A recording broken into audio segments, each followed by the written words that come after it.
Pembridge. Pembridge. 안녕하세요. 특허법인 펜브리지 장진규 변리사입니다. 지난 시간에는 특허를 빨리 등록하기만 하면 좋은지 한번 알아봤는데요. 오늘은 등록률이 높으면 무조건 좋은 것인지에 대해서도 한번 살펴보기로 하겠습니다. 특허 등록이 거절되면 처음엔 기분 좋지 않습니다. 당연하죠. 하지만 꼭 그렇지만은 않다는 점을 좀 아셨으면 하는데요. 회사 홈페이지에 장식용으로만 걸겠다. 그런 경우라면 못 써먹을 특허라도 일단 등록부터 받는 게 좋겠죠. 하지만 상당수의 발명가들은 특허 등록만 되면 무적인 것처럼 생각하시는데요. 실제로 뜯어보면은 전혀 써먹지 못할 쓰레기 특허가 심각하게 많습니다. 실제로 특허 등록률은 기술 분야마다 다르긴 합니다. 하지만 평균적으로 60%대 선으로 알려져 있는데요. 만약에 100%에 가까운 등록률이다. 그렇다면 둘 중에 하나입니다. 엄청나게 고도한 발명만 골라서 받았거나 아니면 써먹지도 못할 특허를 만들었거나 일 가능성이 굉장히 높습니다. 조금 생소할 수도 있는 내용이어서 아주 간단한 예를 들어서 특허권을 해석하는 방법을 설명을 드릴게요. 특허는 화면 보시는 것처럼 청구범위란 곳에 내가 특허로 보호받고자 하는 내용을 적습니다.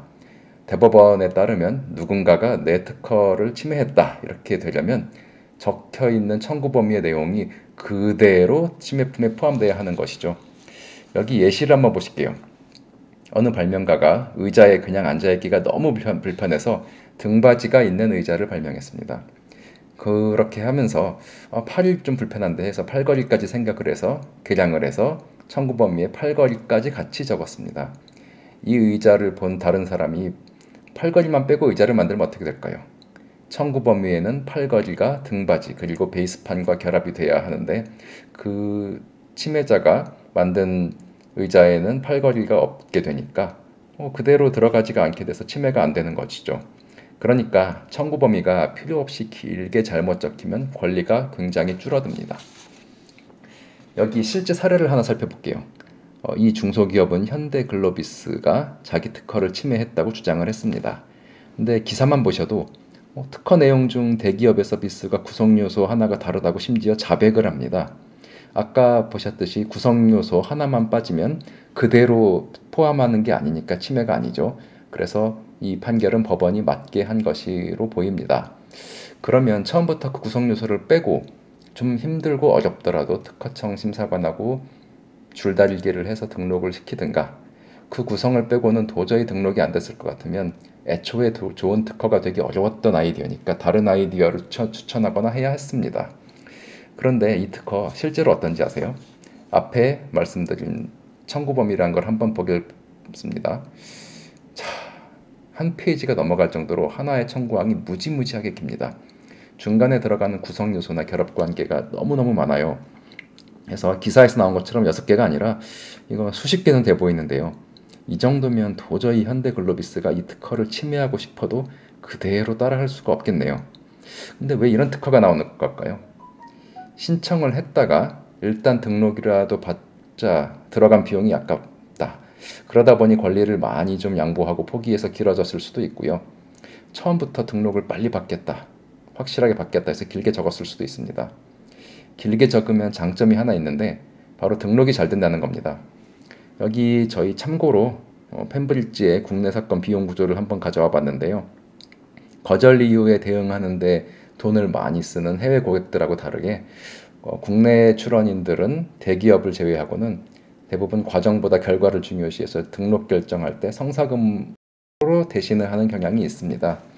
그러니까 등록이 바로 되면 특허를 대리한 변리사나 브로커는 등록 성사금을 받는 데 유리하니까 일단 뒷일은 생각 않고 쓸모없는 특허를 만들더라도 등록만 시키고 보자 식으로 일하는 곳들이 꽤 있습니다. 제가 재밌는 제보를 하나 받았는데요. 특허사무소 업계 관계자들의 커뮤니티에 실린 내용입니다. 포털 사이트에 검색 광고를 아주 많이 하는 것으로 유명한 곳인데요. 수임한 일을 외주로, 그것도 비용을 싸게 해서 저품질이라는 내용입니다. 알맹이가 없는 아이디어를 싹쓸이 해와서 외주로 특허 문서를 저렴하게 쓰고 그렇게 만들어진 저품질 특허에 대해서는 거절 이유에 대한 대응을 직원 한 명이 한 달에 50 내지 80건씩 한다는 것입니다. 실무를 해보지 않으신 분들은 감이 잘 안 오시겠지만 도저히 책임감 있게 일하기가 절대 불가능한 분량입니다. 저 같은 경우는 의견서 한번 쓰려면 반나절에서 하루, 어려운 사건이면 그 이상 투입해서 고민하고 논리 만들고 작성하고 검토해서 제출해야 됩니다.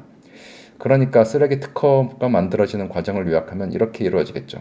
저렴한 가격과 높은 등록률을 내세워서 대량으로 일을 싹쓸이 한 다음에 이익을 남기기 위해서 저가의 저품질로 외주를 해서 나중에 쓸데없는 것이지만 일단 등록받기 좋은 특허를 빨리 등록시키는 방향으로 일을 하게 되는 것이죠.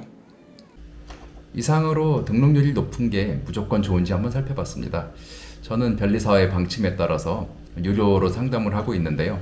애초에 강한 특허로 만들어지기 어려운 아이디어라면 처음부터 그 아이디어를 포기하고 다른 아이디어를 추진하는 게 길게 봐서는 이익이기 때문에 저는 그 상담료가 아깝다라고 생각되진 않아요.